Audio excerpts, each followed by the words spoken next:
হানাফি মাযহাবের কবলে বাংলা ভারত বাংলাদেশ পড়ে আজকে অধিকাংশ মানুষের এলেম থেকে দূরে।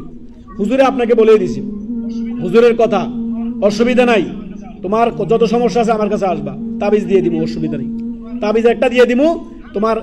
দেখেন হানাফি বড় বড় মোল্লাদেরকে আপনি দেখবেন হাতের মধ্যে তাবিজ আছে না, বড় বড় হুজুর, সে নিজেতে তার আকীদা হচ্ছে কি তাবিজ লাগানো যাবে।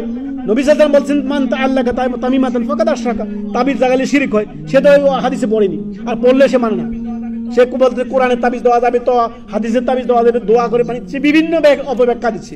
অথচ রাসূল সাল্লাল্লাহু আলাইহি ওয়াসাল্লাম বলছেন যে তাবিজ লাগালে শিরক হয়। শিরিক করলো যে তাবিজ ঝুলালো, সে কি করতে, মোল্লা নিজেই দিচ্ছে তাবিজ, জনগণকে দিচ্ছে, আবার তাবিজের ব্যবসা। শুধু আমাদের এলাকায় এক হুজুর আছে, শুনেন না, এক হুজুর আছে, তার কাছে সিরিয়াল ধরে সকালবেলা মহিলা, কি জন্য মহিলারা যায় তার কাছে, কি জন্য? তাবিজের জন্য, কালো জাদু করার জন্য, বিভিন্ন বদনজরের জন্য, বিভিন্ন আপনার মানুষকে ক্ষয়ক্ষতি করার জন্য, বিভিন্ন বশীকরণ আছে না আমাদের দেশে। এমন এক দেশ বাংলাদেশ, চিন্তা করেন, মহিলাদের মধ্যে এত মানে পরিমাণ অজ্ঞতা কাজ করে, ধর্মীয় অজ্ঞতা, ধর্মীয় জ্ঞানের অজ্ঞতা, ধর্মীয় জ্ঞানের স্বল্পতা।